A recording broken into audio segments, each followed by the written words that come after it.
Hello, everybody, and welcome to the newest episode of the Journey Podcast. It's been a little while since we've done a recorded episode because we've been doing a lot of live episodes. It's been a lot of fun, and unfortunately, I have to apologize a little bit for the lack of episodes on the YouTube Live because of the tornadoes in Little Rock. I guess I should have thought of that when I decided to move to Arkansas, but that's the world we live in. And so we're a little bit behind schedule. And of course, when things get a little bit behind schedule, I decide to go off the books in terms of what the schedule is on top of that. But I think it's worth it because I had a little bit of a cool opportunity. This past weekend, I shot a tournament at Rocky Creek Outdoors. It's called the Arklatex Open. And it was just a lot. I had a lot of students that were there. I shot with a squad full of students, and I had a lot of people coming up to me, talking to me about things, asking me questions. And I had a lot of cool observations that I don't normally get to be in the middle of in bigger tournaments. And it brought up some interesting things that I think really coincide with the topic of where everything is going for the Journey Podcast right now. And so I figured might as well just take the opportunity to do an episode on them. On top of that, I have a really unique opportunity. Well, honestly, it's not really that unique. It happens a lot. But a good friend of mine, student of mine for a little while, and the guy I shoot with a lot is in town because he came to the Arklatex Open. And so I just asked him if he would be willing to come to my house and record an episode and be the first guest on the Journey Podcast. A lot of you guys already know him once he gets introduced because he participates in the YouTube Lives a lot and everything. But I thought it would be kind of interesting to give a different perspective on everything instead of just me regurgitating information and getting really deep into conversation about things in an educational sense. I wanted to kind of bring a third-person perspective in a couple of categories. One, a third person's perspective of some of the things that I do while I'm shooting, and then also a third person's perspective in terms of their understanding and explanation of things that I talk about in the podcast a lot, because sometimes it's just really helpful to hear from another point of view the same topic of information. So that's kind of what I wanted to do here. And I've split this episode into two parts because what I want to do is release two different episodes with slightly different topics, and I don't want to give away what I'm going to be doing, but just know that this week is going to have basically like a bonus episode coming out, multiple different recorded episodes on top of the YouTube Lives. So that's the way that it's going to go. That's the structure of it. Because this is a conversational thing and not a pre-planned, well, it is pre-planned in terms of topics, but because it wasn't a presented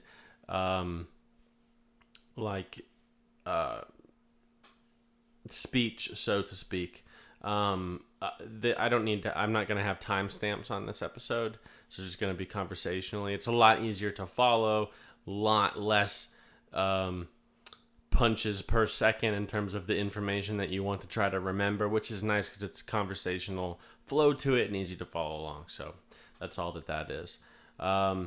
I do want to make one announcement before I get into the fun conversation that I had with my friend, and that is that very shortly I'm going to be releasing the first fundraising event for the Journey Podcast, where we're going to be trying to do some things to raise some money to invest into the podcast, because some of the things I really want to do cost a insane amount of money that as a professional shooting instructor I just don't have to be able to blow on a podcast that makes me no money.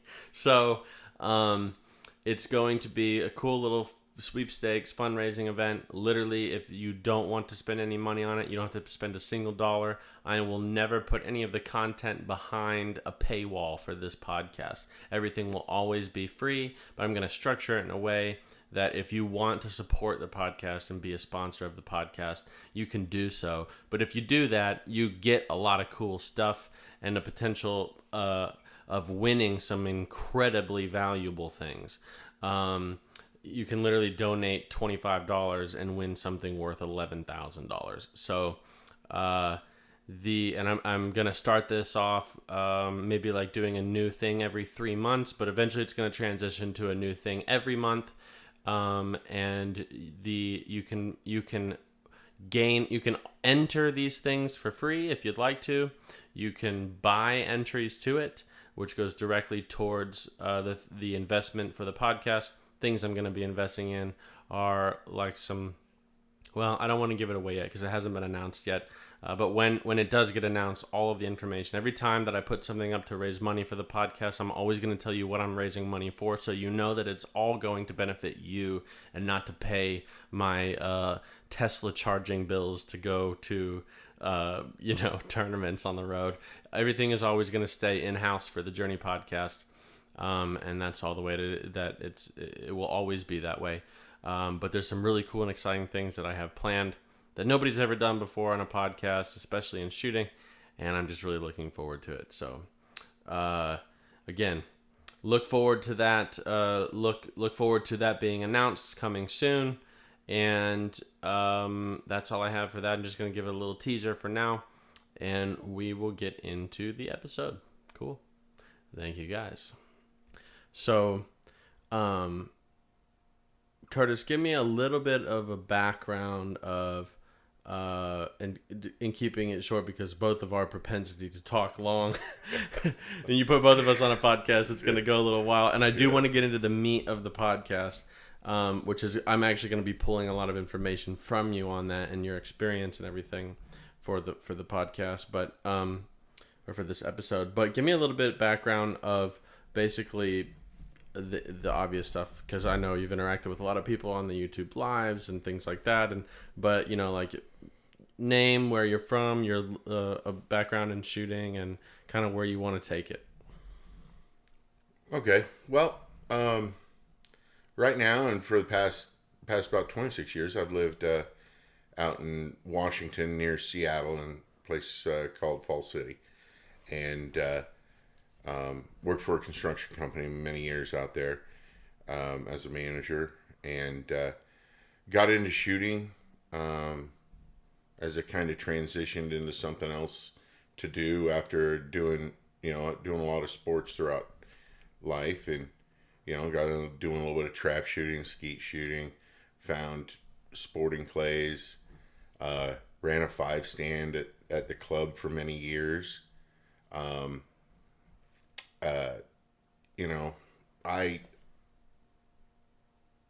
don't know, in a life transition now, I started getting serious about sporting clays. Years back, maybe about 8 to 10 years ago, wanting to know more about it, enjoying it, trying to find some instruction and coaching, stuff like that. When saw Gil and Vicky Ash when they came up into the area. Worked a little bit with Chuck and Matt Drake out on their property. Those were probably the two people that I saw first. And I just loved the challenge, the fact that I never felt like I was even close to being done learning how to do it. Mm-hmm. And the fact every time I went out, it was felt like there was something I could learn and do better, and all even of that. Now. Yeah, even now, and I had a life transition. I started getting really serious about learning and getting better, and that's when I came to you, David, to at that clinic with you and Tom a couple years back, and then I think that was 2019. Yeah, something close to that. 3 years maybe before COVID. Yeah. And maybe 2018 actually. I bet it's 2018. Yeah, I was at Cross Creek, and then started doing the platinum program with you for a couple of years. And then made a life transition, and I'm kind of trying to now start doing some coaching and instruction on my own, and trying to kind of also get into the industry in some way.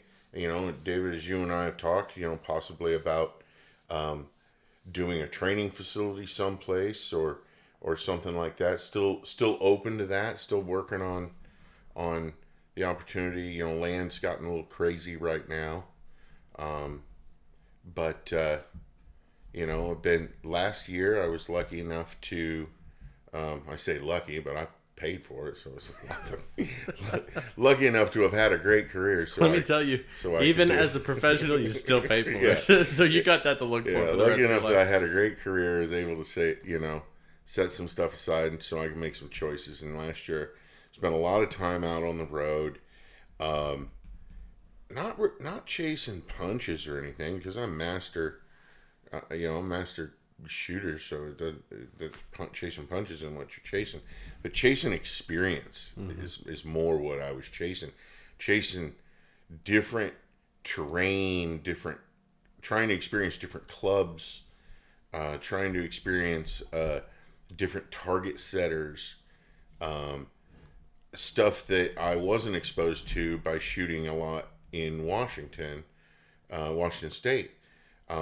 Just because it's, you know, mostly the same style right in an area, and even at the state shoot or something like that only happens once a year, and in that, but you know, really kind of getting around the U.S. and you know, and experiencing you know, what I found was just the great people. That's just a bonus, you know, and then. So I was out doing that. Took a little bit of time off in the winter after nationals, and then, you know, decided, and then here we are. Just finished up the Florida swing, right, and then looking forward to doing it again this year, and you know, seeing where it takes me. Yeah, cool. So the reason why I wanted to talk about that a little bit with your background was because I kind of wanted to give people obviously, you know, who you are if they don't know you, but on top of that, I kind of want to give them the background of the foundational experience that you have for what I want to be pulling the topic of this podcast from, which is that, and honestly, I had complete different plans for this episode until after yesterday. and what made me think about wanting to do this episode was the tournament that we went to, that we just got back from at Rocky Creek Outdoors in Texarkana for the Arklatex Open. And Arklatex Open. And so and just some of the observational comments that I heard from people and the questions that I got from people really made me think about, like, you know, this really actually would be a very valuable podcast to do, and it fits perfectly in the process of the content that I'm putting out right now for the whole podcast. And by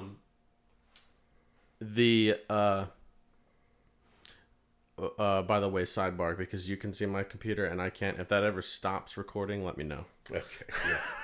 Yeah. But anyways, I wanted to give people kind of like the foundational aspect of where I want to pull the episode information from with you, because you're kind of like at the perfect place where you have all the experience that comes along with being a masterclass competitor that has gone to regional championships, U.S. Opens, world championships, but never through a filter of being able to focus solely on that. You know, you always had a job and other things at home, and just kind of recently decided, like, hey, I'm going to make a life transition and see what I can do in shooting and put more time into this. And you're basically, you kind of started that last year but weren't really able to, and this year kind of is like the first real full attempt at that. And there's a lot of really complex, interesting, unassuming things that come along with an approach like that to the game that we've been also working on in the lessons together. And I kind of want to talk a little bit about that, but not immediately right now. What I want to ask you about right now is, I think would be best prefaced by me giving you some of the comments that I heard this weekend. And a lot of that is listening to some of my other students there, number one, judging their performance based off of the number that they shoot. And saying, I mean, how many times do you hear somebody say, like, oh, I'm normally about a 75% shooter, I'm an 80% shooter, and I either shot better or worse than that today. And so it was a good day for me, or it was a bad day for me. And then judging and understanding what it is that they're actually trying to do on the course in terms of their decision making throughout that course, and judging and grading their performance, but being completely oblivious to the fact that the way that you should grade your round is not necessarily really at all based off of what the score you shot, but instead the actual effort and the process at which you use going through that round, so to speak. Yeah, very much so. Yeah. That's we can talk more about that. But that's something I've learned. I used to very much be like, oh, okay, yeah, I shot a 76, I shot an 84, or I shot an 88. On courses set by people that I had shot many, many times against the same people that I had shot with, all through a certain period. Yeah. Right? But that's all I was gauging it on, was like whether or not I broke more targets or less targets. And, going back to some things that I've learned from you, and things that I heard you say and Tom say, that I didn't understand at the time, about, why you shoot in your search for the perfect round, and you don't really care how many you miss or how many you break. How many did you do it perfect, the way you planned, the way that you thought about, the way that you dreamt it would be? Mm-hmm. And your goal is 100 of those. Yeah. And that is something very different than a score. Like if you shoot, if I shot, you made a comment this weekend, it was pretty funny. It was like, I think it was a six bird station. And something we'd worked on a couple weeks ago. Yeah. Was, like if I just like kind of chip a bird, where you only get a quarter point. Yeah. 0.25 on that one. And I had ran the station, and I turned around, and your first look at me was like, that's a 5.5 at best. Yeah. And I didn't get it at the moment. And then a couple minutes later, I was like, yeah, two of those birds I like just barely chipped. So yeah. So I get 5 plus my 2 quarter points. Yeah. 5.5. And you're right. And that's the thing, because those birds I actually, I shot a pattern that chipped them, and I was close enough to chip them, but that wasn't what I was looking for. Right. I was looking to be on them and correct. Yeah, I think there's two perspectives on this, and the one that I think matters the most, and that I see the most often, is I'll break it down like this. On one pathway, you have the rounds where you don't score a normal score for you, like you're lower than what you should be, but in all reality, your performance you should be very proud of. Mm-hmm. And it involves different quantifiers than what you normally would associate with a round like that, where, for example, I'll bring up Dawson on our squad, another student of mine, awesome kid. and who I'll probably have on the podcast sometime soon. And actually, I really want to talk about this round with him. But don't worry about making noise on it. It's a conversation. People should understand. But with Dawson, he started the round off in the first 4 stations. He was down 10 targets, and then the last 10 stations he dropped 2 targets and completely flipped the round around. And if you just at face value objectively look at that round, you'd be like, I should be really proud with that round. Even though I know I could have shot a better score, I'm really proud for the fact that I turned around a bad round. You should be proud of that, but that's just literally face level of what I'm talking about. Yeah. What the kind of stuff that I'm talking about is what decisions are you making? How aware of yourself are you? How aware of the physical, emotional, and visual states that you are in, and how those influence your abilities in that current moment. And then are you using that information to make decisions in real time to determine how you should take the pair that you're about to shoot?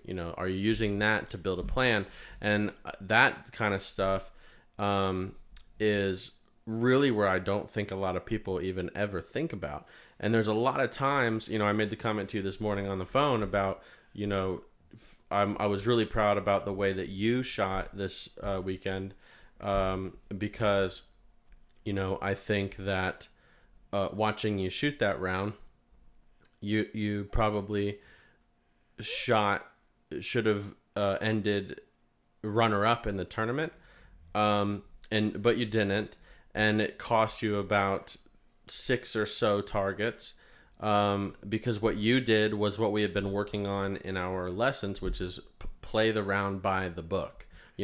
Because you and I both have the tendency to overestimate our current ability in that moment based off of what we know we're capable of in the strategy book, but maybe the day that we show up, we just don't have the ability to do the things we know how to do. That's something I've struggled. Yeah, you're notorious for thinking every day you have 150%. Every day, every shot, yeah, I can burn the diesel. It's no problem. Yeah. Turn on the jets. I'm shooting it off the arm. We'll do it live. all day long. Yeah.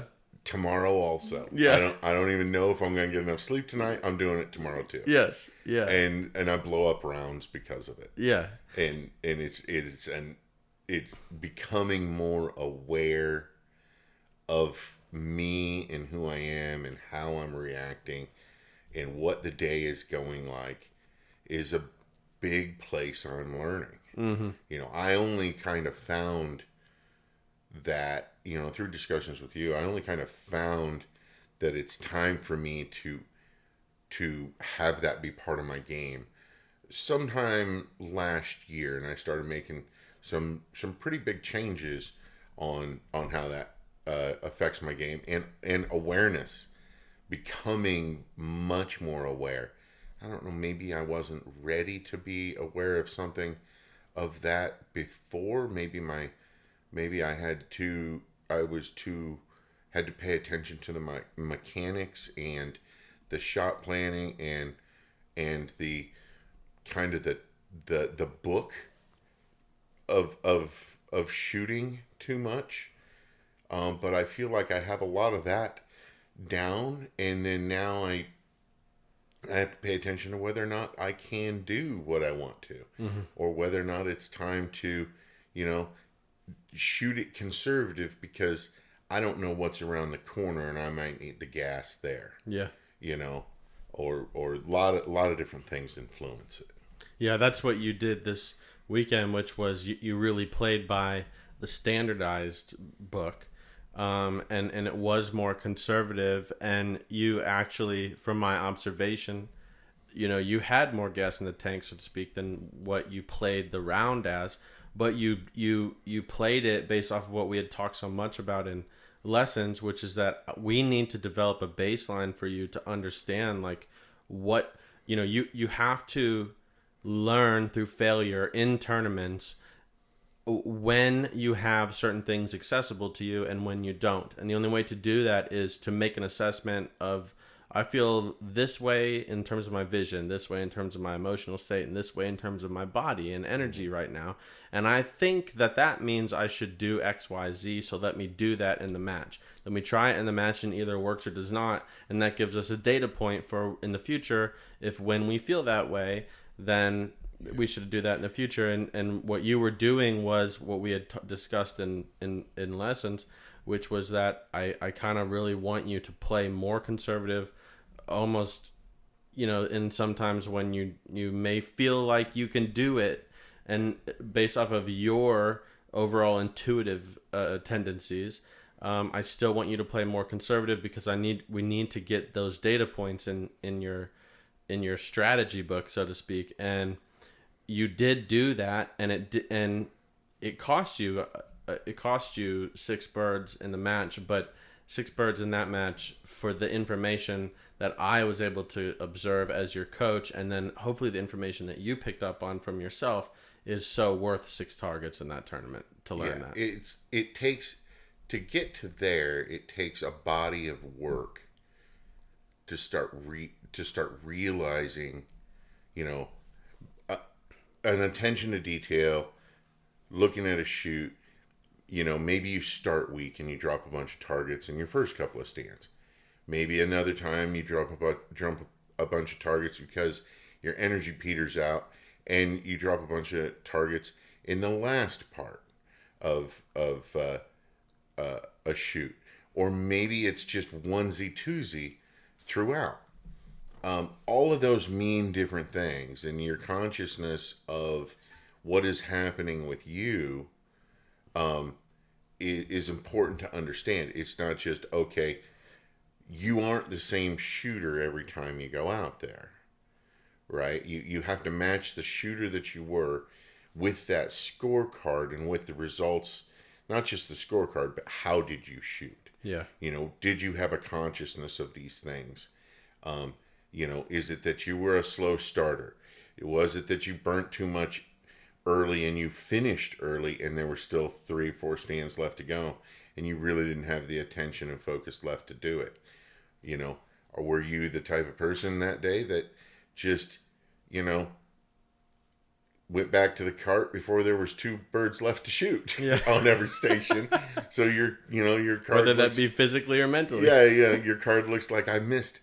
I had a shoot a couple months back, and I was like, I cannot believe this. I was at 13 stations. I missed 10 birds in the last pairs. Yeah. And I was like, a lot of 5-pair stations. Yeah, it was probably 2 5-pair stations. What's that?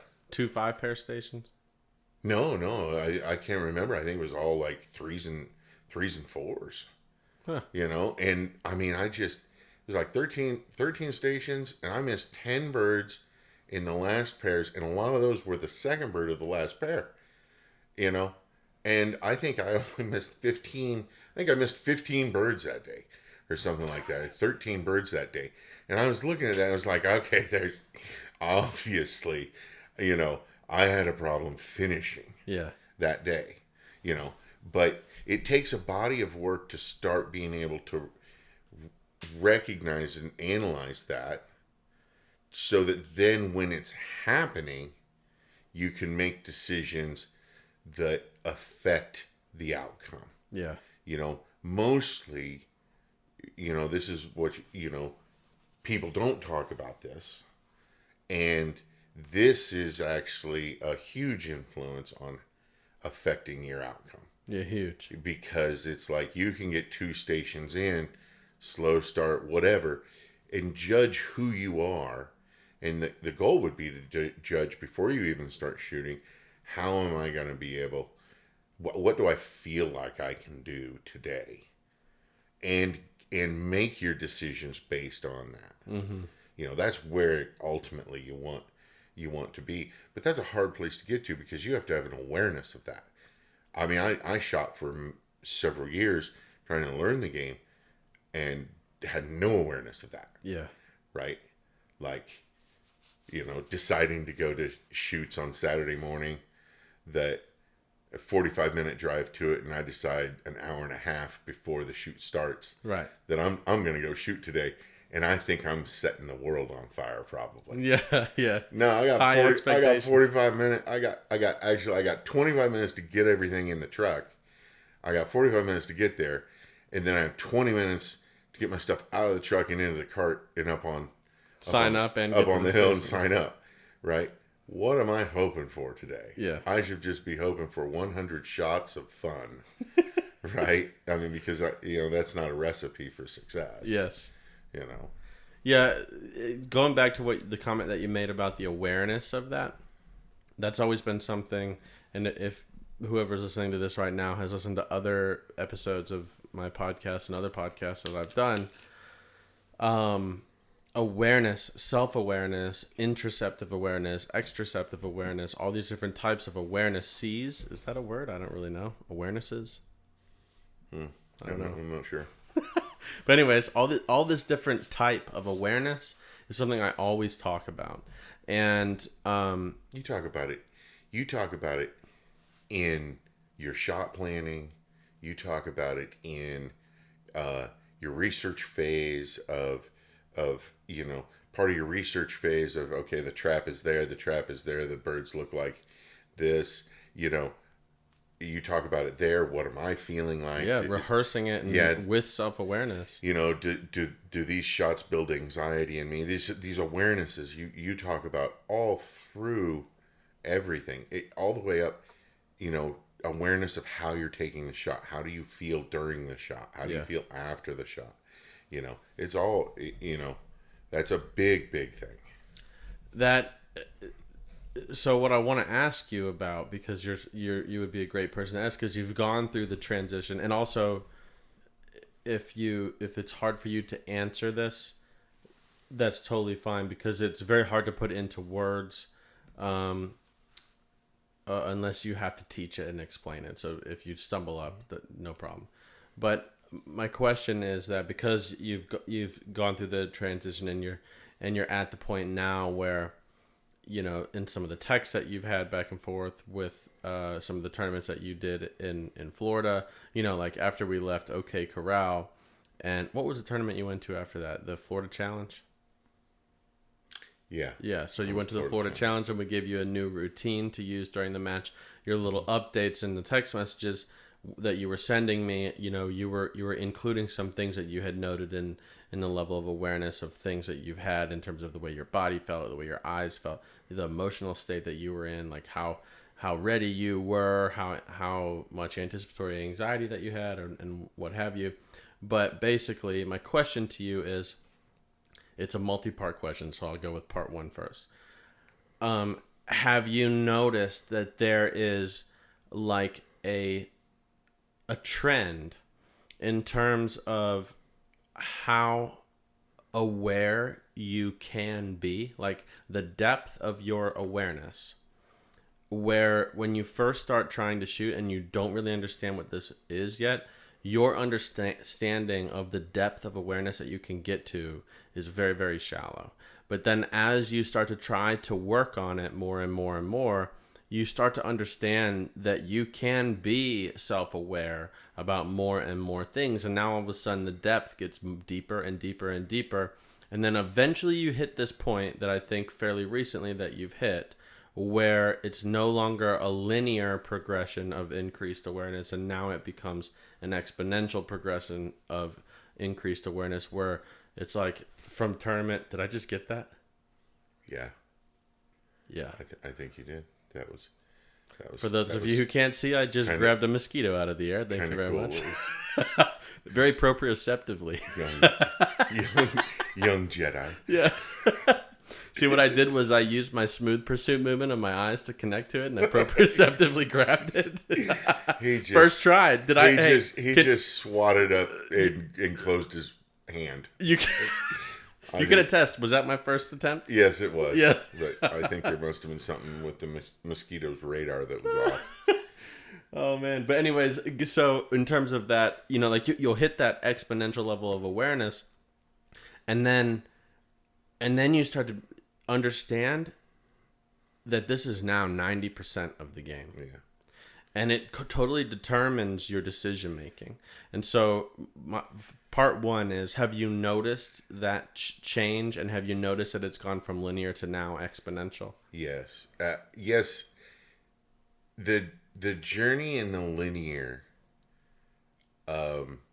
it got better, and my learning increased when I quit caring so much about score. Mm-hmm. Like, especially if I'm back home at a tournament, I have blown up some scores back there after meeting and starting to work on certain things and trying things. I got to cut you off because some people might think that means you've shot really, really well. No. No. Like, gone from shooting pretty well at, someplace, flown back home, been home for a couple of weeks, then gone to a standard monthly and just shot like a 72 or something, because I was working on something and I was using it completely, well, not completely wrong, because I didn't shoot a 50, but I was using it pretty wrong. And I had gauged me completely wrong. Mm-hmm. I had kind of overburnt and thought I could do some things that I couldn't on that at that moment, or throughout a round and stuff like that. But learning that and walking away from it without an emotional connection to, like, oh, I just shot a 72 and I look like I suck. Yeah. I let that go. Yeah. It's like, if I'm there I'm always shooting for a purpose. I'm either shooting because I want to shoot really well, or I'm shooting because I want to shoot really well a month from now or 2 months from now, and I've got something in my game that isn't working that I don't understand, so I'm going to try stuff with it. And that stuff's not always going to work. It's going to cost me targets. I don't care anymore on that, because now I'm learning.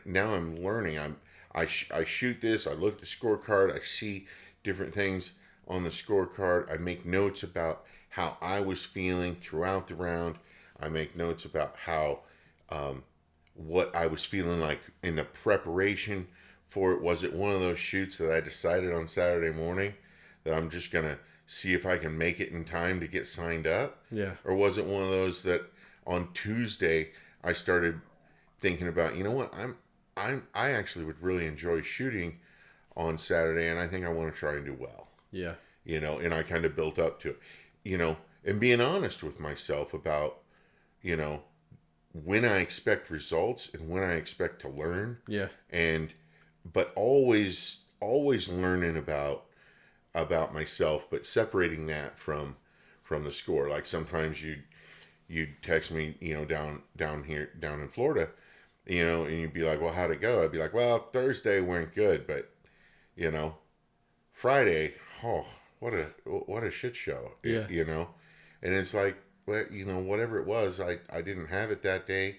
I'm looking for it, and I think it's I've learned to be aware. It's a rabbit hole when you first kind of start thinking about it, and you start thinking just outside of the physical performance of breaking clays. Yeah. If I were to take it back, say, 4 years ago, before I had met you, and how I was breaking clays and how I was approaching things, completely different. It was almost limited to, because you shoot them in pairs, so it was almost limited to 50 8-second shots. Yeah. 8-second, pills in a day that I was gauging. Mm-hmm. And that's all it was made up of. And all of it was filtered around an understanding of something that was completely external. Yeah, it whether was that be all about the break. The break, and not only that, but about if it was about mechanics, the mechanics were filtered through a visual relationship of where things were. Or a visual, if we're talking about a connection and harmony with the bird, it was never through the filter of how that harmony feels in your body, but instead how it looks. It was more. It was so much more about where was the tip of the barrel in relationship to the bird. And when I'm saying that, I'm not talking about.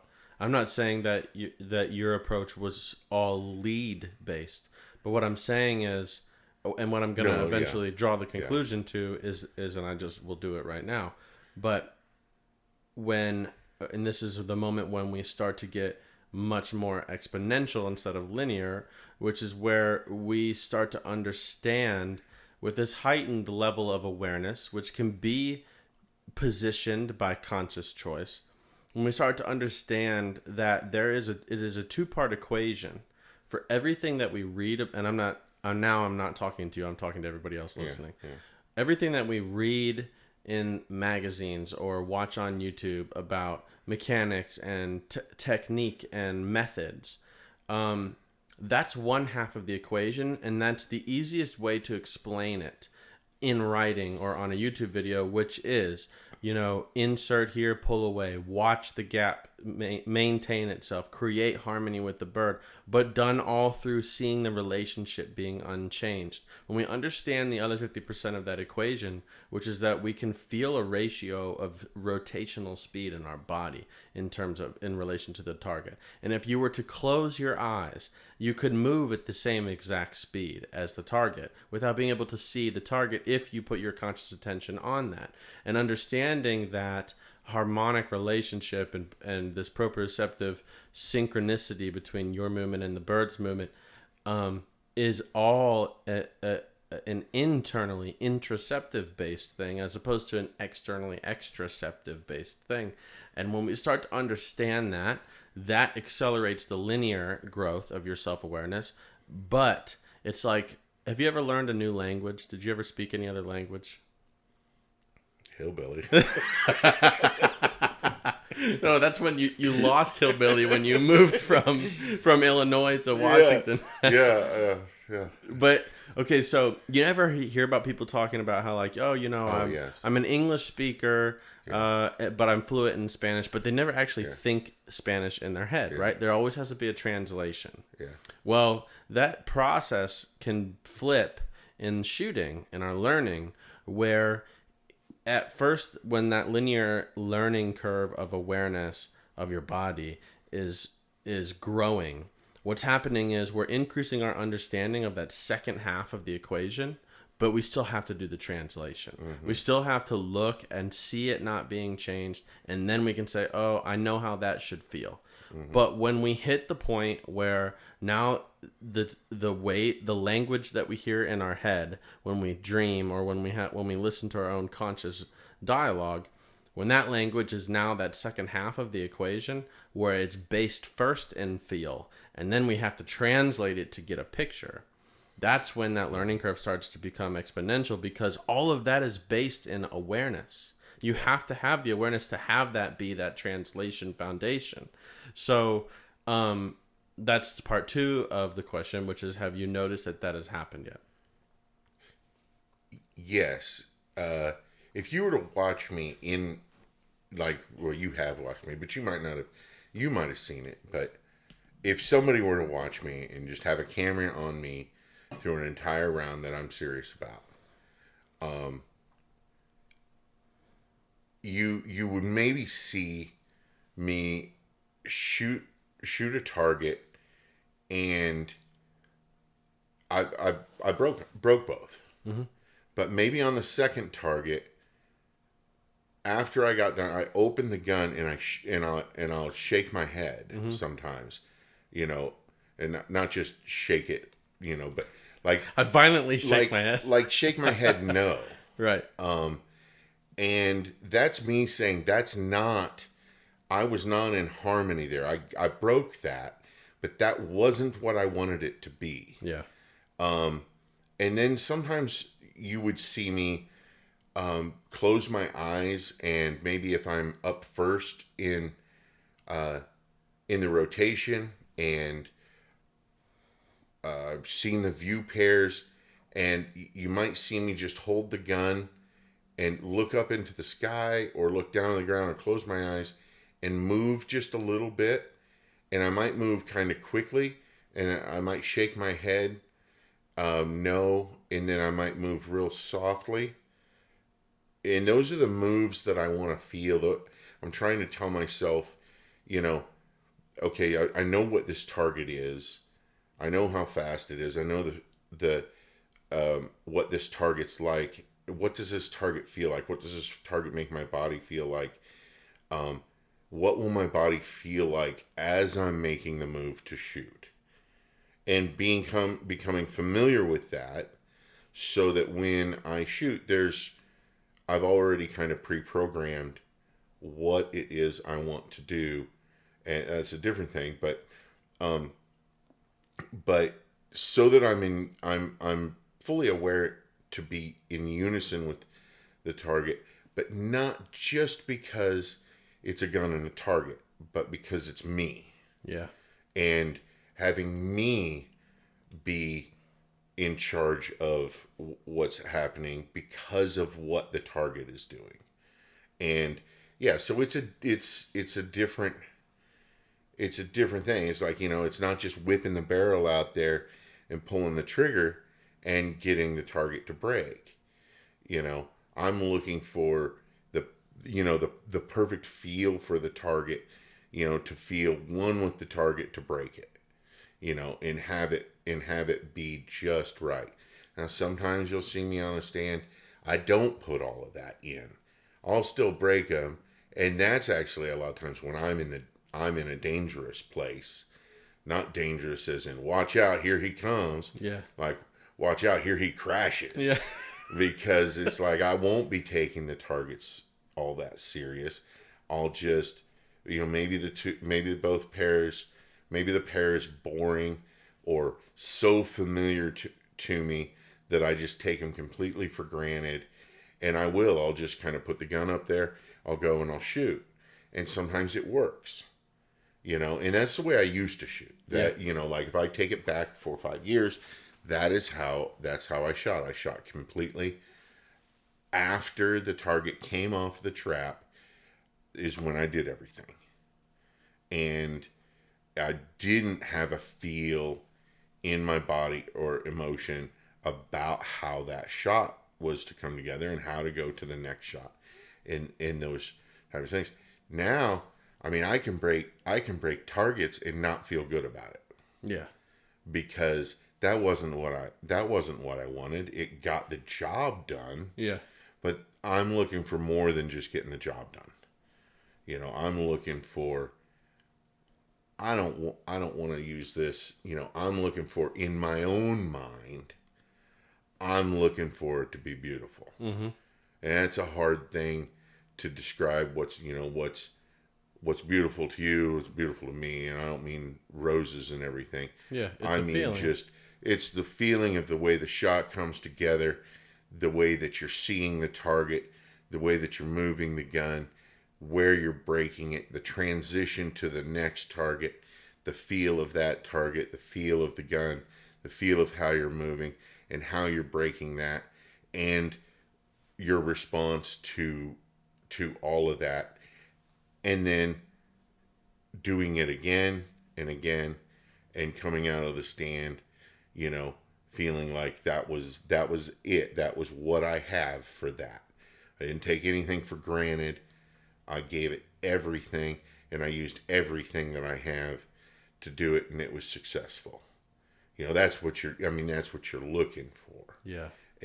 But there's a lot of rabbit holes in there, that you have to be in all of them. You have to be aware of all of them to get to that place. I think there's people that just shoot, right? And they're very good, right? But I think I like what I how I've learned to think about it, how I've learned to become more with it, because I feel like there's always a place that I can build, you know. That actually leads me exactly into the next question I want to ask about that. So this is part 3 of that awareness question. So part 1 was, do you notice the difference between the linear and the exponential?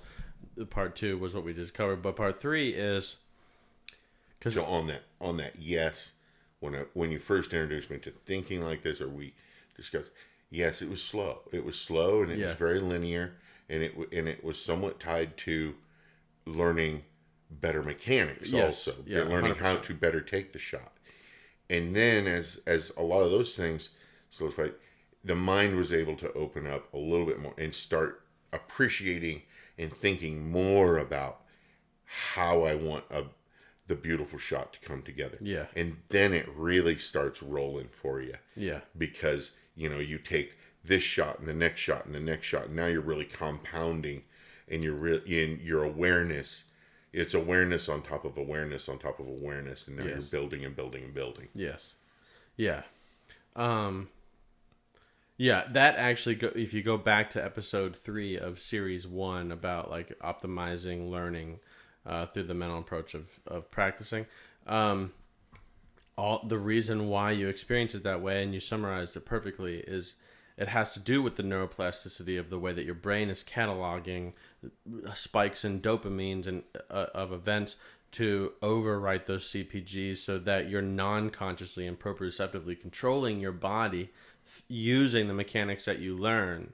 And only when those fully become converted, and the mechanics that we're trying to get you to learn become controlled by that non-conscious control system, those central pattern generators, only when that happens can we open up the awareness to be able to sense other things, because otherwise our attention has to be cued on the control as opposed to the observation, if that makes sense. Yes. Yes.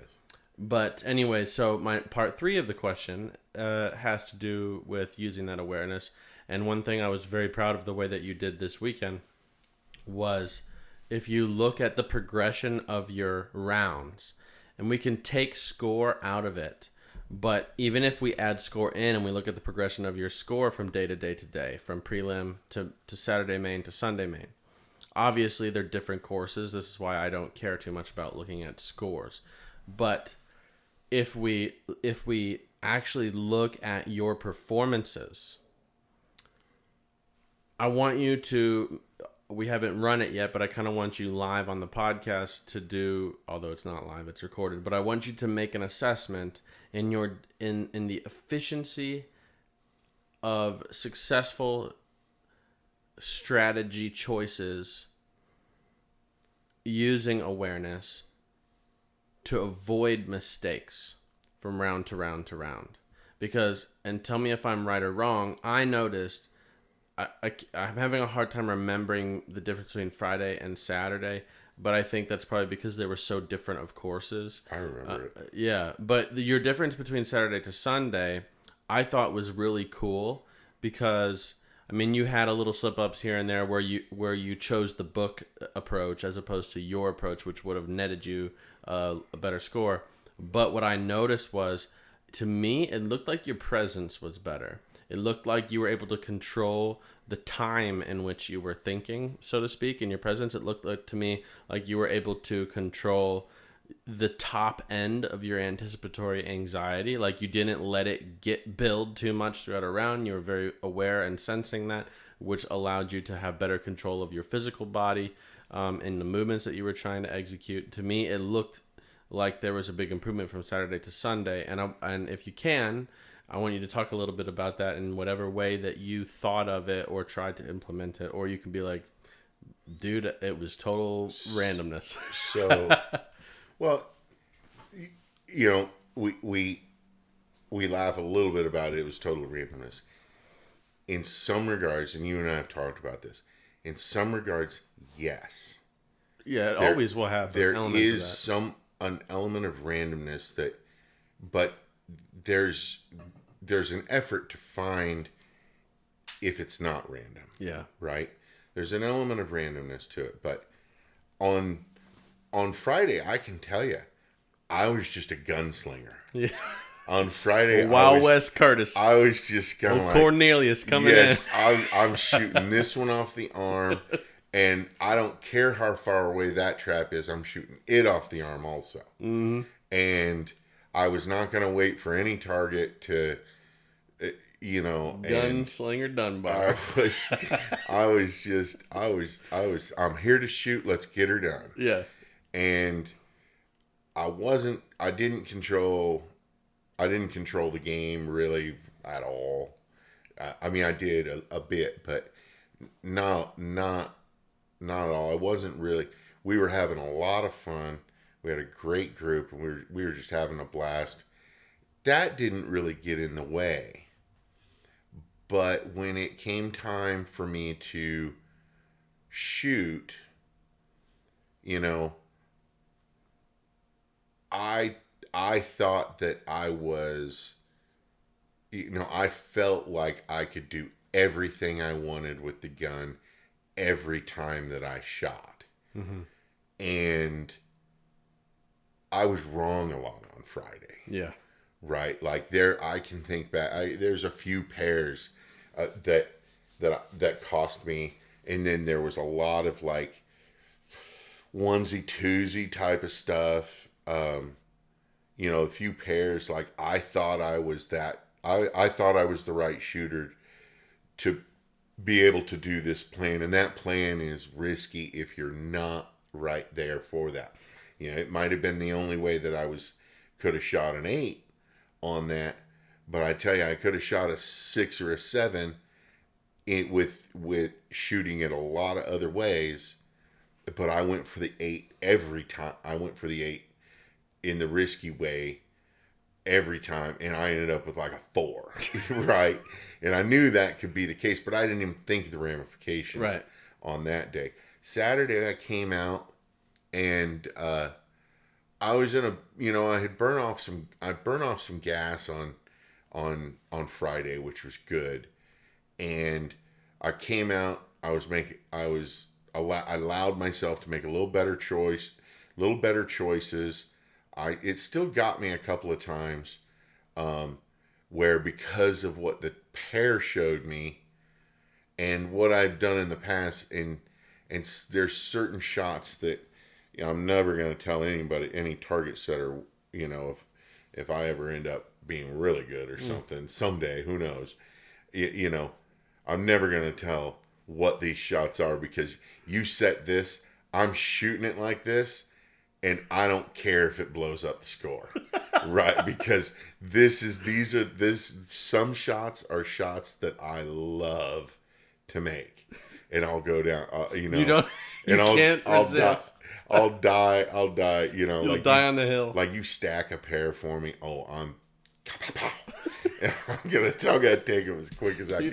You throw Curtis an incomer starting at 200 yards. He's gonna pull the trigger at 180. Oh yeah, I'm gonna put the tightest choke in I can, and I'm gonna be like, watch this, hold my beer. But no, so on Saturday I did a lot better job controlling it, making the better choices, making sure that the plans matched up to the birds, matched up to the risk involved a little bit. And then come Sunday, and I had a pretty successful day. I probably gave up 6 targets I shouldn't have on Saturday. But that wasn't because of playing it conservative or by the book. Those 6 targets were because of choices I made to overcook those targets, what I call overcooking those targets, which is giving it the Curtis plan instead of the book plan. Yeah, giving it the little Curtis flair, and it looks great if it works, but if it doesn't work, it kind of looks like you don't know what you're doing. And so there's about 6 targets I did that, and then on Sunday, I felt like I'd shot pretty well on Saturday. And I was like, I want to shoot really well again today. And I think I want it to be a little cleaner. And so this was a conscious choice you made, Yeah, like a thought. Yeah, I just kind of felt like, you know, I'm not gonna, if I have the choice and there's no reason to heat up the shot. When I say heat up the shot, like put the shot under pressure, shoot it as soon as I can see it. Sometimes, shoot it in a way that not many people can. And not many people can get themselves to a point to see the bird that quickly or pull the trigger that on that. And I said, I'm going to I'm going to look at things for what they are. I'm going to take some of the options to let the bird develop just a little bit more and take a little more guarantee on some of my shots. Yeah. And, it did increase, it increased my score versus Saturday a few birds. I thought Sunday was, score-wise, if you run the numbers, it was a little harder than Sunday. Yeah. Sunday was harder than Saturday. Yeah, I didn't feel that it was. No. Because of the way that I shot it. Yeah. I held myself back off the ledge of what I can do. And there was only a couple of stations that I shot the way that like I would have first seen them. Mm-hmm. There was only a couple, and it didn't bite me on those. But that was maybe out of 14 stations. Yeah, I think I did it on 3. Yeah. It bit me on 2 stations going the conservative route, and I dumped off a couple of targets because it put me in. That can happen to me when I feel a certain shot, a certain pair to do it a certain way, and then I'm playing the conservative route. I learned this week I need to move my conscious confidence over to that conservative route and not leave it at wishing that I could still go ahead and shoot it the other way. Well, the interesting thing that I want to add in here on that is that playing that normal conservative strategy builds the reserve tank of gas the way that you like to talk about it. It builds it during the round so that you have it to draw from at times when you can. But if you always are using that overcooked method, you're starting at 100% and you're just going to continuously drain. Yeah. And I wanted to bring that up because I was hoping that you noticed, like on the 2 to 3 stations where you could have gone full Curtis. Yeah. You had that available to you there. Oh, whereas if the whole round was that, you would have not had that there, and it would have been a blow up. Yeah, and the funny thing is like at those couple of stations, it was even easier to do than than the energy I would have had to put in. Yeah. To doing it. I mean, because it was there in the tank. It was there to be given. Yeah. The couple of stations that I shot more conservative that I maybe should have picked something in between or gone at. I don't really regret those. I learned something from those, But yeah, Sunday was more of a conscious effort to control the entirety of the game. Mm-hmm. Not just one single shot, but from the time that we started all the way through, I got up, I had a good morning. It was early, we shot a 9:00 rotation, and I'm always pretty fearful of earlier morning rotations because historically I don't shoot well on earlier morning rotations. And so I was worried about that, but I also wanted to see. I was excited to see after shooting pretty well the day before, could I carry it over? Can I shoot a decent one in the morning, and I think that also led me to be that little more conservative, because that's something I have trouble is controlling it in the mornings, and so yeah, I mean it fit in the plan, and I felt, as I look at the 3 days, it was a Friday, Saturday, Sunday, I felt the most in control of the game on Sunday. I felt pretty in control of the game on Saturday.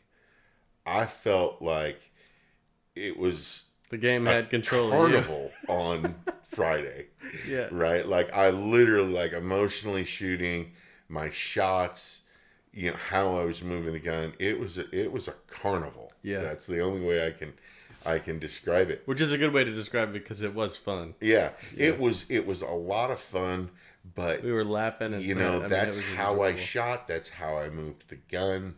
That's how I put my plans together. I put my plans together on Friday based on which one would be the most fun, and which one I would get the most gratification out of doing. Well, I wonder if I can shoot this one fast and that one fast. Yeah. Well, they both come off the trap at the same time. So which one? Well, maybe I'll see if I can get them together. Right. And it was just a carnival. And it usually, for me, as much fun as I have doing that, I'm usually not very satisfied at the end of it. Well, that's the thing about that is that so often, we give up the in a way that's what procrastination is, because you're doing the thing that's fun in the moment, but you don't think about the consequences. And so you kind of live a little bit too much in the present, and you enjoy what you're doing in that round, but then as soon as the round's over, you're like, why did I do that? Yeah. Yeah. I mean, it's just, and that's something else I've learned too, is sacrifice some rounds every once in a while. Yeah. Go out with a buddy, go out with your buddies, and don't care about trying to win this one, and just throw the heat to it. Yeah. And just have fun pulling the trigger quicker than you normally do, or later than you would shooting everything as a dropper. Yeah. And not caring about that score, and do that on a shoot so that you're not always, you can't do it. I mean, the way I do that is not necessarily shooting things faster, but I just don't plan. I don't do any planning or researching. Yeah. And I enjoy the people I'm shooting with, Yeah. and I enjoy the social aspect of it. And that costs a couple of that's for sure. That's going to cost you some targets, and just realize that, okay, this day I'm going to put in 50% of the normal effort. I'm going to have 200% of the fun. Yeah. But with 50% of the normal effort, I shouldn't be expecting 100%. Yeah. And that's very personality based. Like that's for someone, let's say like Mike Wilgus, who he probably would not find that fun. He would want to put 100% of the effort in because he finds the effort and the result of that the fun thing. Yeah. And whereas for some people like you and me, we enjoy our personality. I'm very, very ADHD, so for me, it's all about the here and the now. I don't think about the consequences of it. And so I want to have fun in the moment playing the game and with the people that I have. And sometimes, and because I'm not someone that's motivated by winning, it's not sometimes worth it to me to do the work on every event that I need to do to win. I literally will do a round like that every shoot. If I have multiple rounds per day. I've been with you and watched you. Yeah. U.S. Open. Yeah. 2 years ago, something like that. Mm-hmm. We shot the Super Sport. Mm-hmm.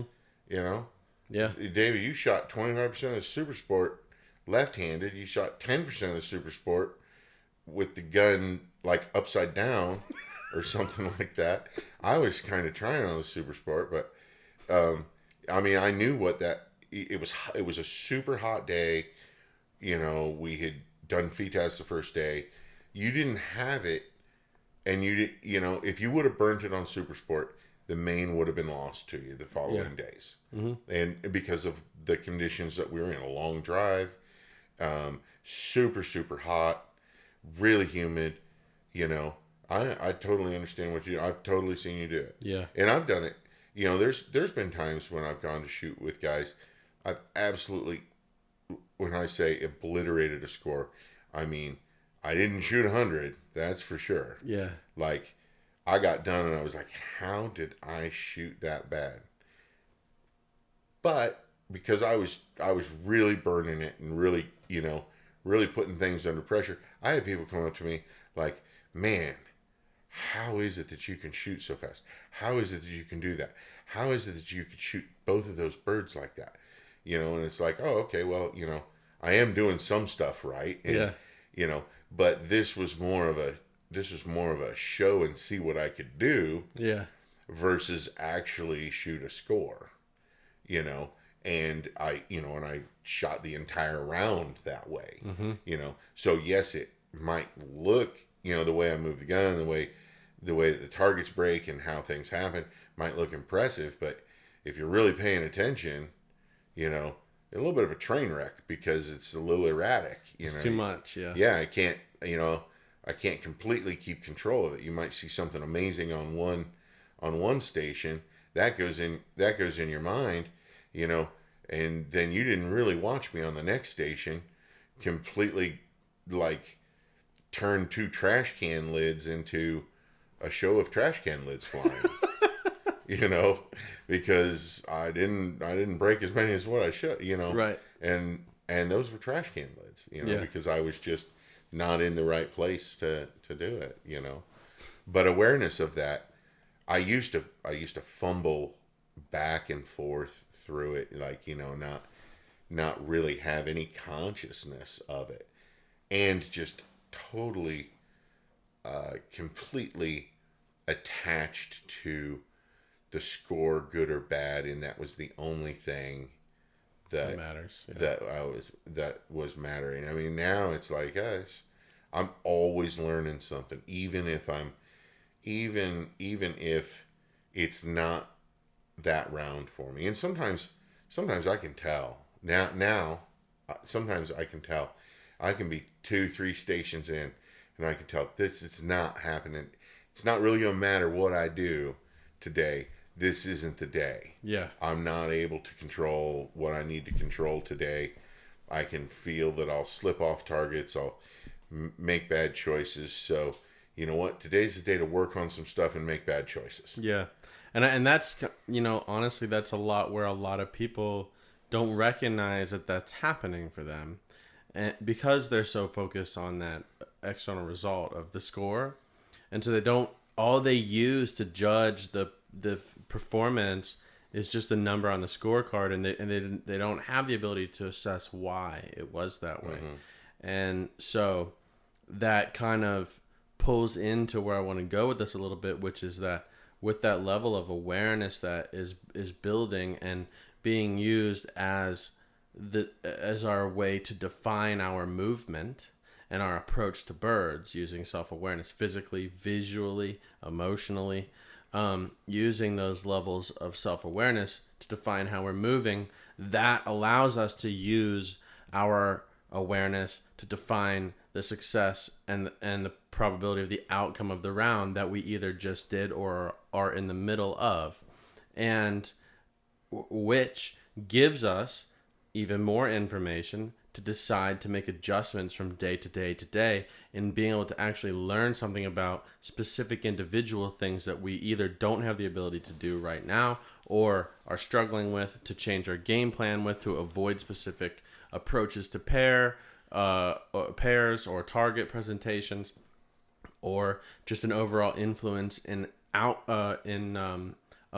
the emotional approach to the round that you're going to take. Like, how are you going to filter, the way that you're interpreting what you're about to do this round? Is it one that you feel like your best possible chance of a high score is, or a good performance would be, a very focused and dialed in approach? Or is it going to be a little bit on the lighter mood, but still, like, the only way we can make these decisions is to have that filter to process our decision making through.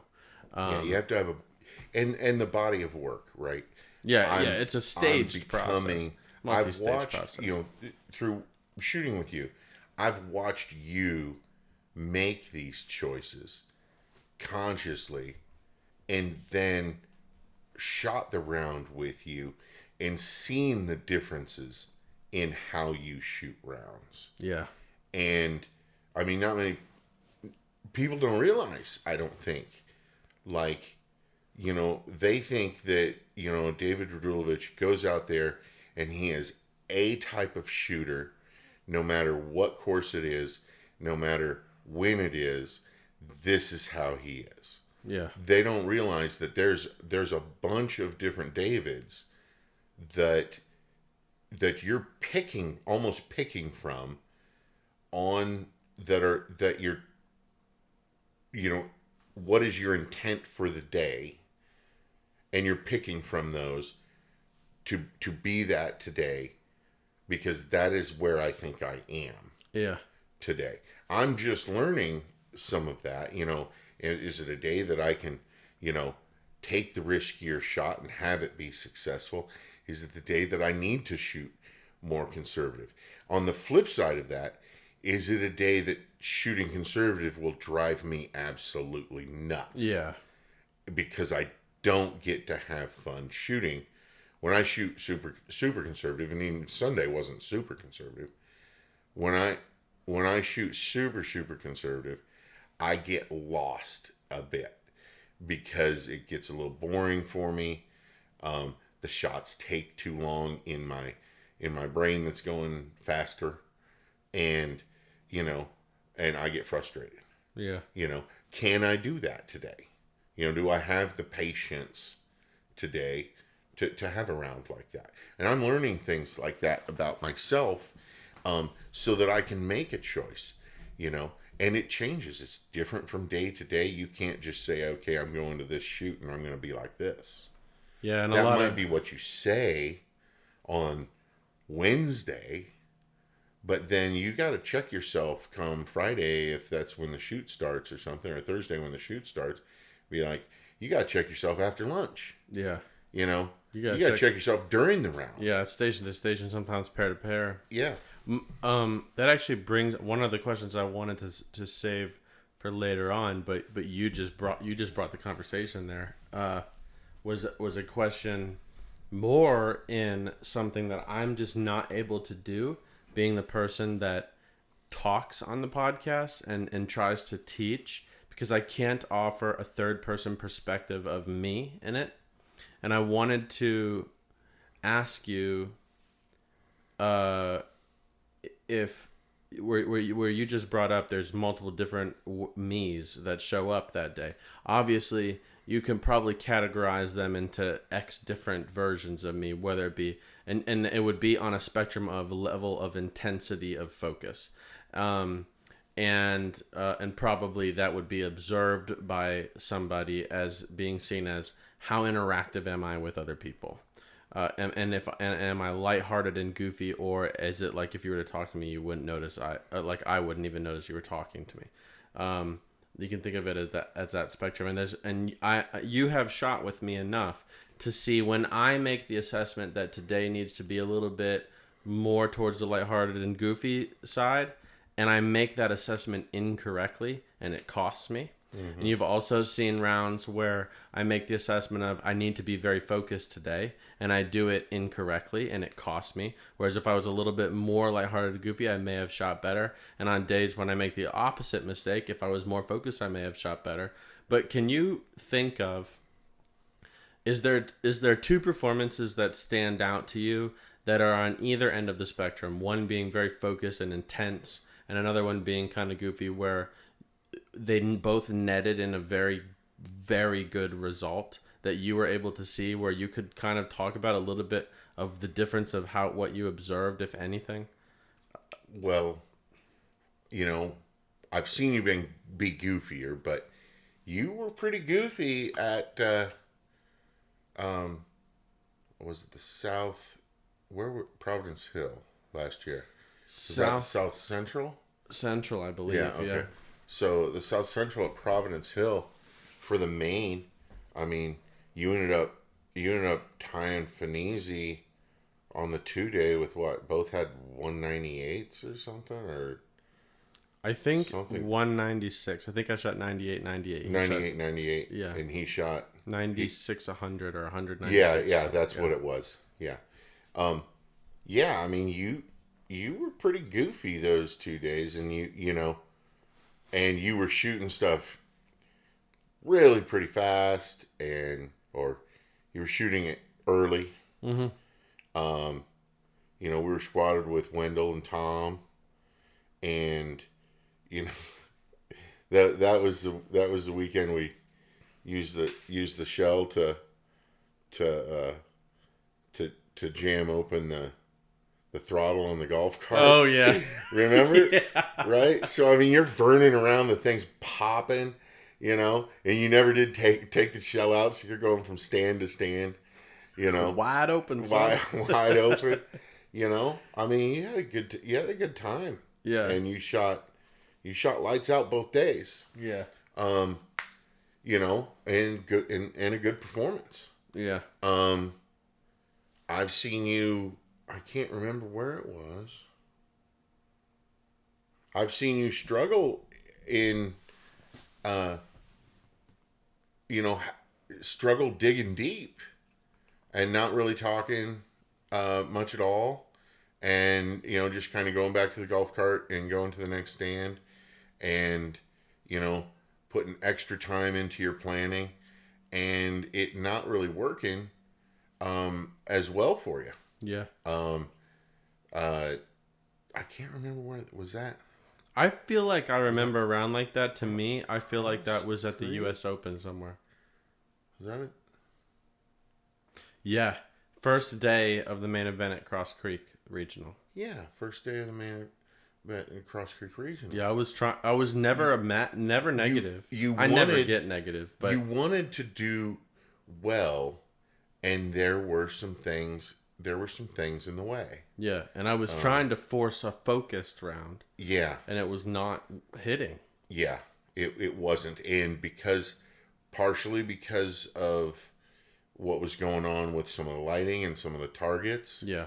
That's a whole different conversation there about, the horrendousness of about targets. Quartering targets. Yeah. And how surprising it is. I'll publicly say it. Don't let a guy that sets targets in the desert set targets in the woods. Yeah, okay, yes. But that happened early in the round. You had to change your round. You had to change to try and keep that round alive and stay alive in that round. Yeah. And that was a tough one. That was a tough one for you. Mm-hmm. But what was cool was the very next day of that on Sunday, I stayed focused. I ramped up the intensity, and I put together a ridiculously good round and came back, I think, 1 or 2 off of winning. Yeah. And you were, like, socially, you were in the middle. I would say on Sunday. Oh, really? I think you were kind of in the middle, but you knew what you had to do. The targets were a lot better, so you were a lot more engaged with it. It was easier to be engaged with those targets. But yeah, I've shot enough with you that I've seen rounds not go your way, and I've seen, and in that, I've seen you, be uber serious. I've seen you play around, and I've seen you be in the middle. Yeah. And then I've seen rounds, where you've shot completely amazing, and everything's gone your way, and I've seen you do it all 3 ways also. Yeah. In a lot of where I watch too is I watch you in the stand, because you have on any round, you have a person that is in the stand from the time you step up until the time you throw the last shells into the trash can.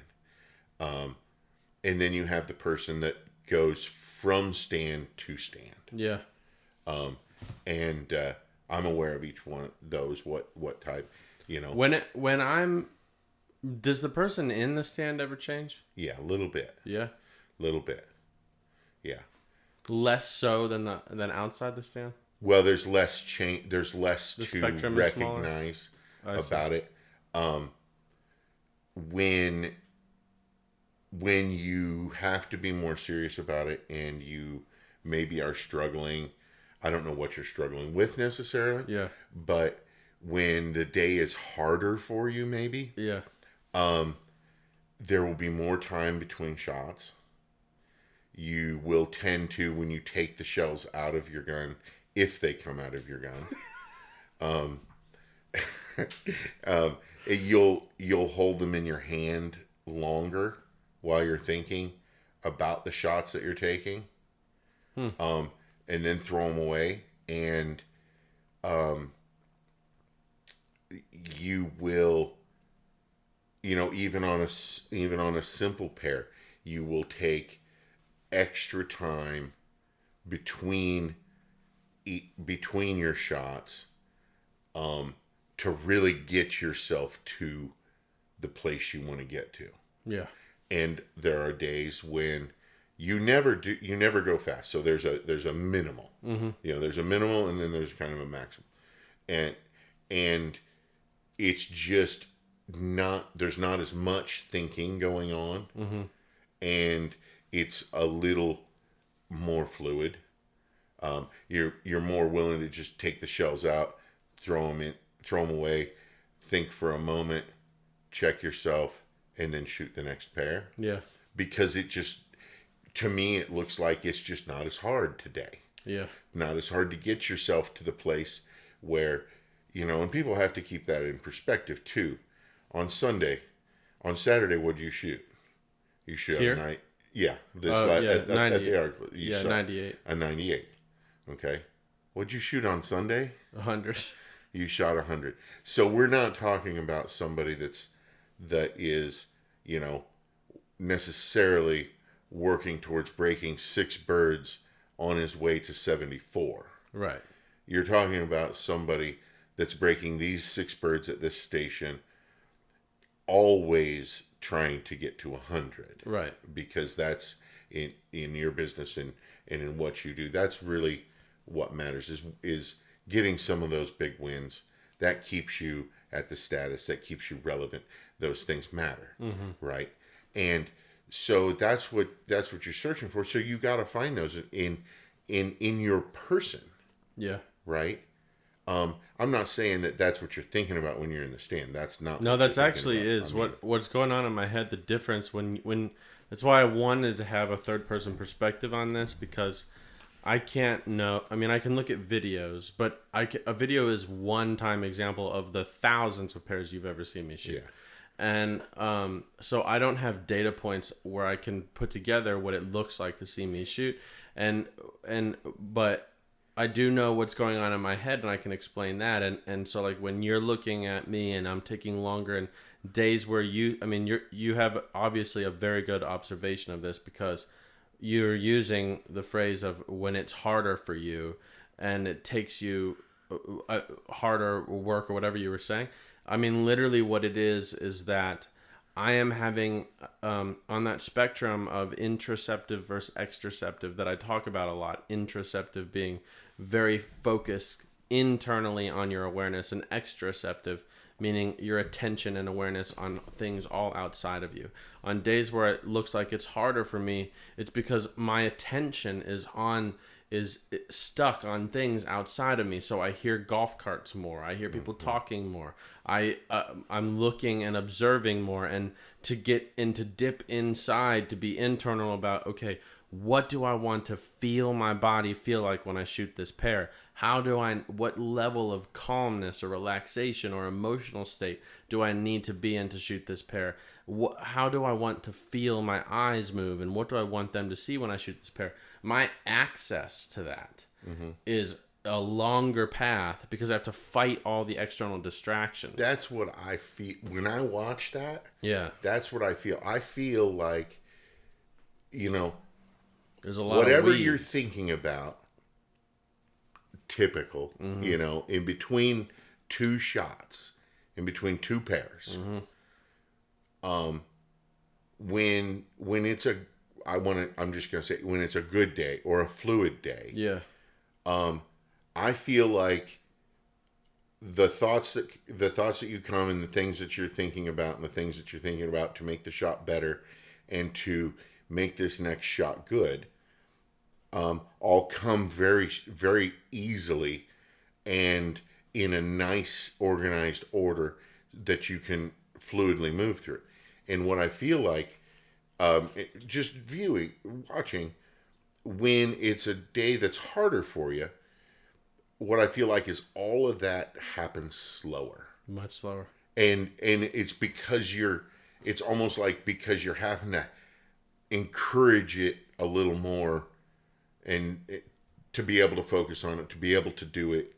And, for whatever reason, but, when you get it done, you shoot again. Yeah. It's still the same stuff. It's the same stuff. It's the same stuff. It just comes to you. It's a different road. Yes. And I mean, I can stand back and watch. Yeah. And it can be that way. It can change during rounds.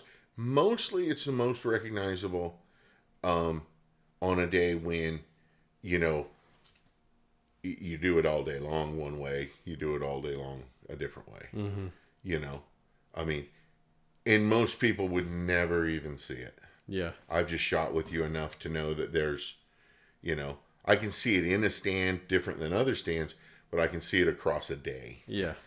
I've shot with you enough to know. Yeah. That's good. Yeah. What's happening is you're right. It's all the same stuff. Sometimes you need to take a different path to get there. When it's harder work for me, I can't compartmentalize my focus because it's hard for me to get it back once I lose it. Those are days where I'm very antisocial when I'm shooting because if I turn on the sociability aspect, I can't walk away from that and get back into the focus. I need to stay in the focus for 3 hours straight. Whereas the days where it is very fluid, I'm able to access what I'm wanting to access prior to every pair so easily that I can just flip a switch and turn it off and on. And that's when I'm very, very social and can be goofy and my actual personality will come out more. But the interesting thing about that is you'd ask, somebody may ask like, well, what is it that you're trying to access?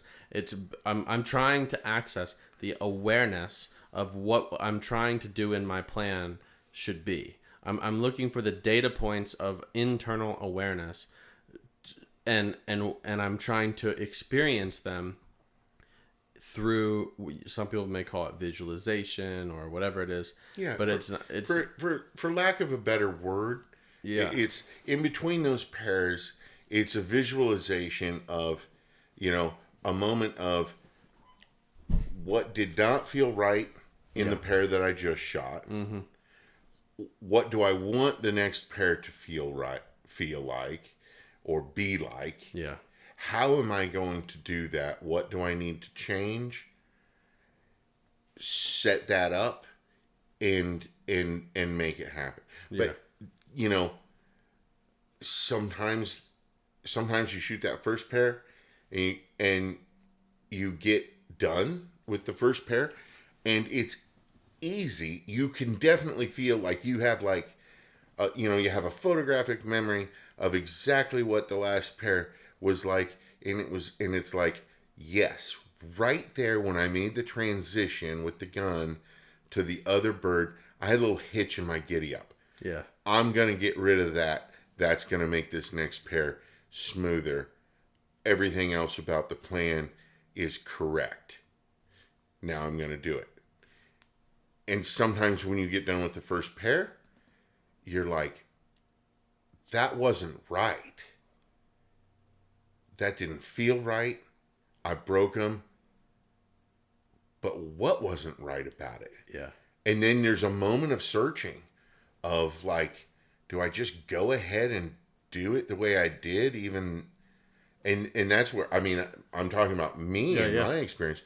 Like, I can feel sometimes a miss coming in the shot. Now I don't focus. I'm not focused on it. It's not happening because of some predetermined destiny that I know about or something like that. But no, it's like if I take the first pair and something's not quite right about the plan, but I got both birds, and I may do it again on the second pair, and it's feeling even a little less right. Yeah. I always related to a little bit more out of control. Yes. And I go to the third pair. Now, this isn't the point at which I say, oh boy, I think I'll probably miss one of these. I don't say something like that to myself. But when I take the third pair and I do miss one of them, I mean, people that have shot with me can attest. I'll turn around and I'll say, I felt that one coming. Yeah.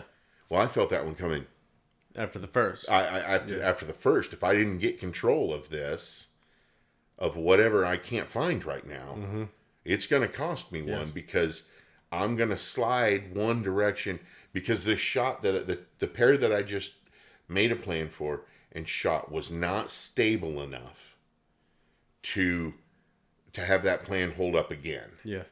Because it wasn't quite right. Yeah. And if I do it again, it's going to slough one direction. Maybe it sloughs the direction to getting better. Oh, okay. Well, it got better. Yeah. And my brain will probably recognize what it was that got it better, and I'll do that last pair, and it'll probably be inkball. Yeah. Right? That doesn't happen. That's not as recognizable to me. When that happens, it happens, as when it starts becoming more fragile. Yeah.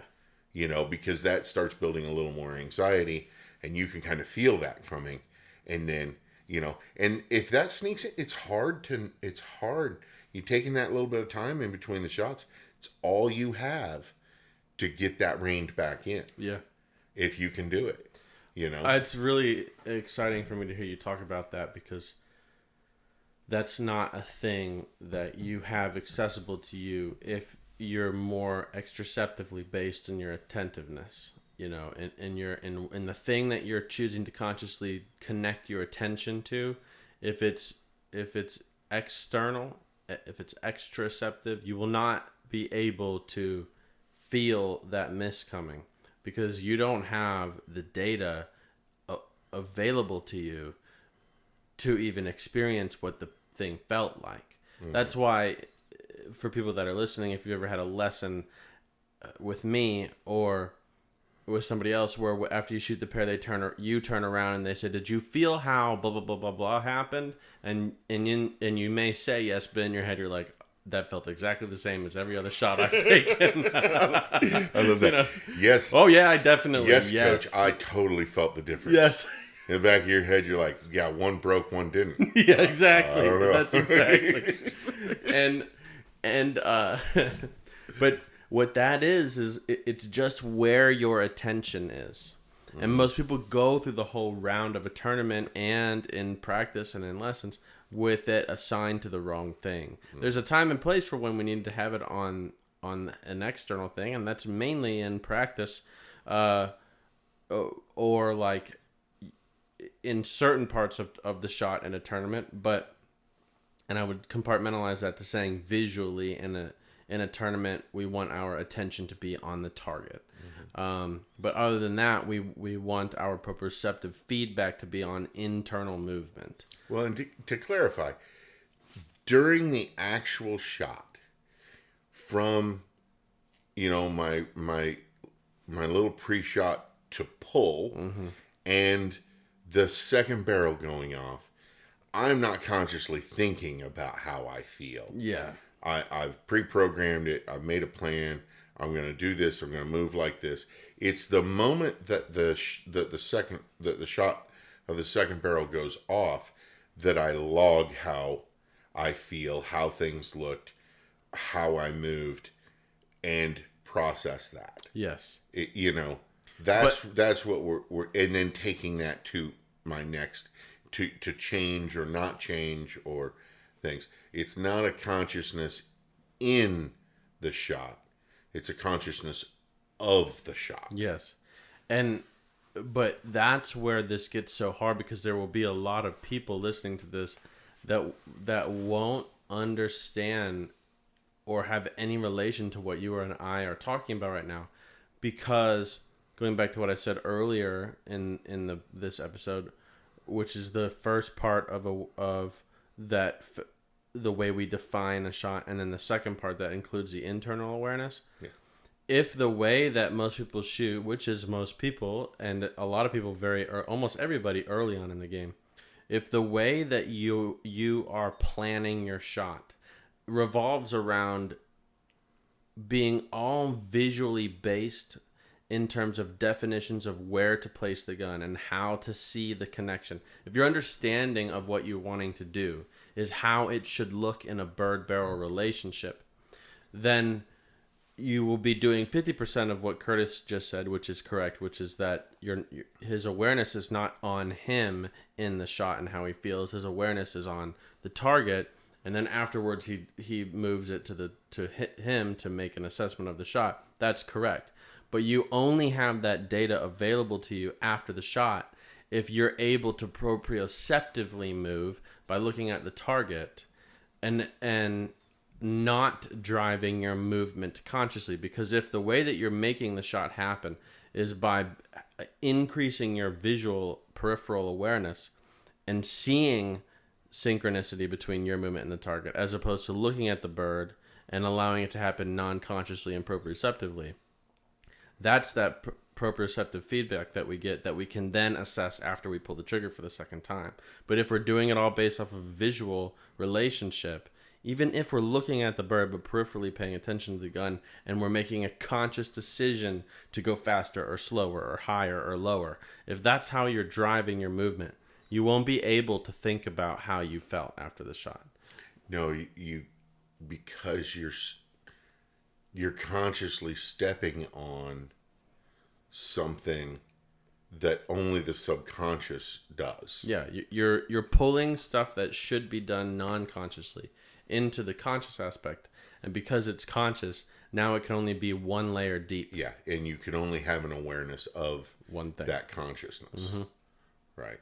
So it's like when we're taking a shot, if we are not fully, I don't want to say that we're not conscious of it, because we are, but if you have turned a lot of the shot over to the subconscious now, and that, and that's a lot of the proprioceptive movement of the arms and the hands and the body driven by the bird, that the eyes are working well, you have a consciousness of this shot. Yeah. But mostly it's tied to the movement of the bird. It's the best way to describe what you're saying is to predefine two things, because really all it is that is hard. The reason why it's hard to say is just because as shooters we kind of use one word for two things, and that's conscious. Mm-hmm. If we say that you have to be conscious of something but not conscious of another thing, then that's where we get into a debate of somebody like me saying that I'm not consciously aware of the barrel when I'm looking at the bird, and someone like Ben Huswaith being able to say, how can you tell me that if you look at the target you can't see the gun? Because him and I are both right. The difference is we are conscious of the shot, but we're paying attention to the bird. Mm-hmm. And it's how much of the hard drive and the operating space of your conscious attention are you dedicating to a specific thing that you're trying to see? Mm-hmm. And because that's how you heighten proprioceptive and there connection. There are shots that I will have a higher consciousness of where the barrel is. Yeah. Because I have to specifically place it. It's this certain styles of shots. I have to more consciously specifically place the barrel where I want it to be, or I'll lose it. Yeah. In a way. Yeah. So, I mean, don't think that there's not some level of consciousness to every aspect. But if you put it all 100% and then talk about, lead, and you're consciously and you're adjusting. Yeah, that's bad. In the middle of the shot, and you're adjusting, how can you then be able to pay attention to how you are feeling and how you are moving and that type of thing? That's why we turn that over to the subconscious. Then when we ask ourselves to be conscious about it, it's there for us to access. Yeah. Yes. Yeah, but that's very good. Yeah, it's all about attentiveness versus consciousness. Yeah.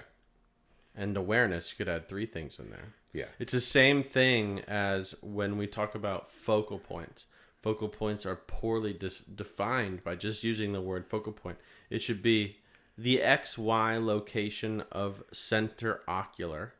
Like the central part of your vision is at what point. But you can separate focal point and center ocular from attention. You can say my eyes are looking in one place, but I'm paying attention to a different part of my vision consciously. Yeah.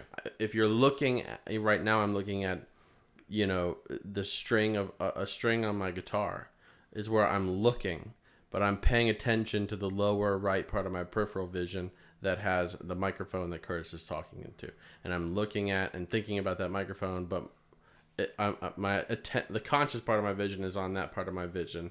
It's so hard to describe, but I'm looking at another thing, and that's the difference. It's the same thing where looking at a bird and paying attention to a target, but consciously being aware of the gun in peripheral is that, and in the reverse, where the level of attention that you give the gun, the higher that attention goes up to the gun, the lower that proprioceptive feedback gets of your body, because your body is now is being controlled more by your consciousness. Yeah.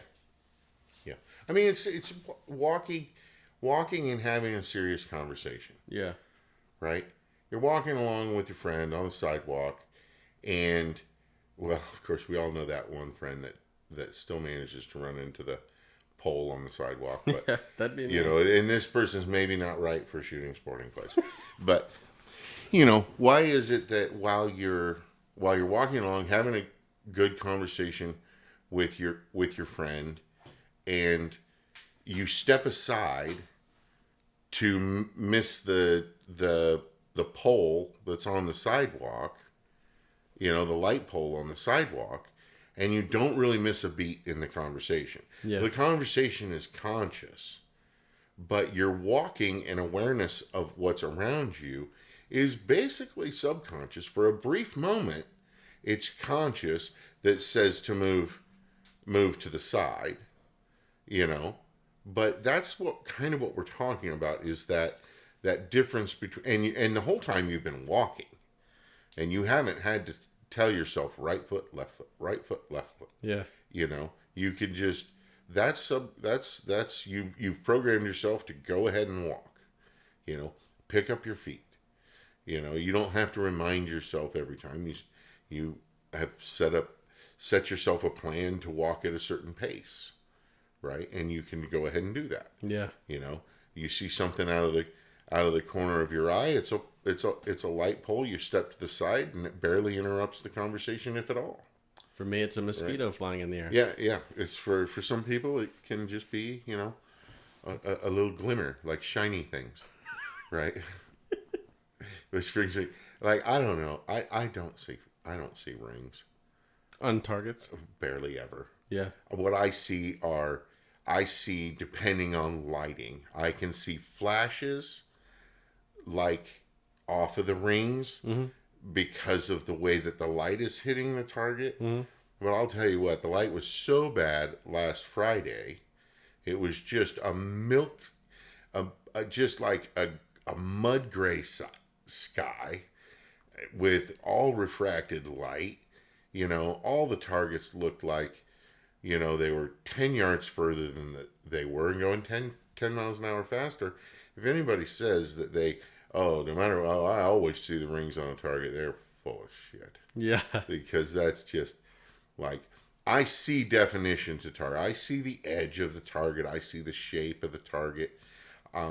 You know, I see the dome. I see the bottom. I can tell you how much is showing and everything. And if the light hits it right, I can, and it's not very far away. Yes, I can see the rings. But it has more to do with the light hitting it right, Yeah. than it does with my X-ray Superman vision, Right. and focus on the target. Because for one, I don't actually I'm not shooting a ring. Right. I'm shooting the front edge of the target. That's what I need to know where it is, or I'm shooting the center of the target. I need to know the location, not, sometimes sometimes I don't even know. Sometimes I barely know whether or not it's black or orange. Maybe you're colorblind too. No, if the light is in a certain way, because sometimes the orange looks so dark brown it looks black. For one, it doesn't really matter. Yeah. Whether the target's orange or black is not really in the program of me shooting that target. It's not like, orange targets I use more lead on than black targets. Yeah. Or black targets or orange targets I shoot right at. The orange targets way more. Yeah, black targets go faster than orange ones. Yeah. No, it's nothing like that. It's like the front edge of a black target is the same as the front edge of an orange target. Yeah, for me, with the color blindness, it's that gets very weird. But well, and that's exactly, in a way, that's exact proof, right? Well, do you remember what we did at OK Corral with your glasses? Oh yeah, that's some voodoo right there. Let's do this because I need to let Bella out. Okay, but we'll do that, and then I want to come back and I want to tell that story and talk about it. Yeah, let's talk about it because that's kind of cool. Yeah. Okay, let's do that. We'll pause and then cut and come back. Okay, so not to give you guys a cliffhanger, but I'm going to give you guys a cliffhanger because this is just a really good place to cut the episode. We're already at a good length, and the story that we tell is kind of really, really cool, and I guarantee you it goes against a lot of stuff that all of you have held. Before I talk about the mind getting ahead of the brain, it goes against a lot of the stuff that all of you have heard and held as fact from articles and shooting instruction and other professionals and even myself, information that I've disseminated over the years, and only recently in the past 1 to 3 years have learned the invalidity, lack of validity. I don't know really what the right phrase is there, because it's late and I'm tired and my brain isn't working. But anyways, it's really cool, and it's definitely a story that you guys want to hear. And if you have a lot of you will have the ability to try this out, and I encourage you to, because it's a really cool experience. But you're gonna have to tune in to part 2 to listen to it. So for now, I'm just gonna leave it as that. I will remind you that I always do 1 or 2 YouTube live episodes every week where you can interact and engage with me on my YouTube channel. On top of that, we also have a merch store. So you can go on the Journey Podcast website and check that out. You can buy cool shirts and hats and sweatshirts and a bunch of neat stuff. And you can also, if you have the ability to, I encourage you guys to subscribe to the YouTube channel. That way you get notifications and can interact in the YouTube lives and participate, because it's really valuable to be able to do so. If you're just a passive observer during these YouTube videos, you don't really get a chance to ask questions and interact and engage with me and the other people on there.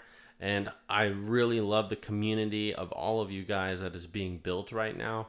And so I would encourage all of you to participate in that. So anyways, we'll leave it there and look forward to part 2 of this interview coming out later on this week. Thank you so much, guys. Enjoy the hopefully nice weather that you're having and the lack of tornadoes if you're in my area. And I will hear. I'll see you guys on YouTube Live this Wednesday night, and you'll hear me on the next episode, possibly even before that. I might do 2 days back to back of release recorded episodes. Boy, that's going to be way overachieving my productivity levels for this podcast. So we'll see if we can do that. No promises, man. I'm not promising nothing. Anyways, all right, thanks guys. We will talk to you later. Adios.